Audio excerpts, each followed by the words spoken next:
જય માતાજી મિત્રો, આજે 1 એપ્રિલ છે. આજે આપણે નીકળી ગયા છે ઉબેરમાં ધંધો કરવા માટે. આ તમે લોકેશન જોઈ શકો છો. અને આપણે આ મહિનાનું ટાર્ગેટ છે 75,000. કોઈ પણ કરીને આપણે 75,000નું ટાર્ગેટ છે. આ મહિનામાં 75,000નું આપણે કામ કરવાનું છે. હવે આપણે બરોડા જતા જતા ફૂમતાળજી જતા હતા બંકો. આપણને બહુ ગમે છે. આપણે ડેલી એકવાર વિડીયો તો જોઈએ જ છે બંકાનો. પછી આપણે થોડી વાર પછી બંકો જવા પછી ઉબેર ચાલુ કરી દીધું, પણ આપણને ટ્રીપ મળતી નથી. ટ્રીપ પડતી હતી આપણને રેપિડોમાં, ઉબરમાં, પણ કેવી લોકેશન બહુ લાંબુ હોય એવું આપણે પિકઅપ કરવાનું બહુ લોંગ હતું, તો આપણે નહોતા જતા પિકઅપ કરવા માટે. કન્ફર્મમાં વાગતી તો પણ આપણે ટ્રીપ નહોતા ઉઠાવતા. પછી એક આપણે નજદીકની ટ્રીપ પડી 99 પણ આપણે ઉઠાડી લીધી અને કસ્ટમરને પિકઅપ કરવા માટે નીકળી ગયા. કસ્ટમર આવી રહ્યા હતા એટલા માટે આપણે વેઇટ કરતા હતા ત્યાં આગળ. કસ્ટમર આવી ગયા અને કસ્ટમરને ડ્રોપ પણ કરી દીધા આપણે. પછી આપણે બીજી ટ્રીપની રાહ જોતા હતા. ત્યાં આપણને બીજી ટ્રીપ પણ મળી ગઈ. હવે આપણે બીજી ટ્રીપ ઉઠાવી લીધી છે અને હવે આપણે જઈશું કસ્ટમરને પિકઅપ કરવા માટે. કસ્ટમરના લોકેશન પર પહોંચી ગયા છે. કસ્ટમર આવે છે. પિન લઈને આપણે નીકળી જઈએ છીએ કસ્ટમરને ડ્રોપ કરવા માટે.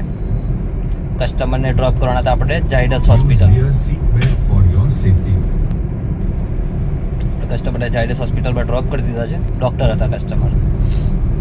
પછી આપણે બહુ રાહ જોઈ પણ આપણને ટ્રીપ પડતી નથી ઝાયડસ હોસ્પિટલથી. એટલે આપણે નીકળી ગયા રેલવે સ્ટેશન માટે. રેલવે સ્ટેશન પર પણ આપણે બહુ જ વાર વેઇટ કરી, કલાક જેવો વેઇટ કરી, ત્યાં સુધી ટ્રીપ નથી પડતી. એટલે આપણે ત્યાં આગળ બેઠા બેઠા કંઈ નહીં ઇન્સ્ટામાં રીલ જોતા હતા. થોડી વાર પછી આપણને પ્રીમિયર ટ્રીપ પડે છે. કસ્ટમરના લોકેશન પર પહોંચીએ છીએ આપણે. કસ્ટમરને પિકઅપ કરીએ છીએ. ઓટીપી લઈને આપણે કસ્ટમરને ડ્રોપ કરવા નીકળી જઈએ છીએ. કસ્ટમરને ડ્રોપ કર્યા પછી આપણે જોઈએ છે કે ટ્રીપ નહીં મળતી હોય, આપણને લાગી હતી ભૂખ, એટલે આપણે નીકળી જઈએ છીએ પેટ પૂજા કરવા માટે. પેટ પૂજા કરવા માટે આપણે જઈએ છીએ જય જલારામ ડાઇનિંગ હોલ. ગુજરાતી થાળી અનલિમિટેડ મળે છે. બહુ જ સારું ભોજન હોય છે ત્યાં. પછી આપણે નીકળી જઈએ છીએ રેલવે સ્ટેશન માટે. પછી ત્યાંથી આપણે નીકળી જઈએ છીએ. કોઈ ટ્રીપ તો પડતી જ નહીં આપણને, પણ આપણને એક સ્ક્રીનશોટ લેવાનું ભૂલી ગયા છે. આપણને એક મળે છે ટ્રીપ પારોલની. પારોલથી પછી આપણને ત્યાંથી રેપિડોમાં એક ટ્રીપ પડે છે વડોદરા રેલવે સ્ટેશનની. આપણે ત્યાં આગળ કસ્ટમરને પિકઅપ કરવા જઈએ છીએ. કસ્ટમરનું લોકેશન બહુ જ મસ્ત હતું. બહુ સારી જગ્યાએ રહેતા હતા કસ્ટમર. એમણે આપણો નંબર પણ લઈ લીધો છે અને એવું કીધું છે કે અમને જરૂર પડશે તો તમને જ બોલાવીશું. પછી આપણને કસ્ટમરને ડ્રોપ કરવા વડોદરા રેલવે સ્ટેશન આવી જઈએ છીએ.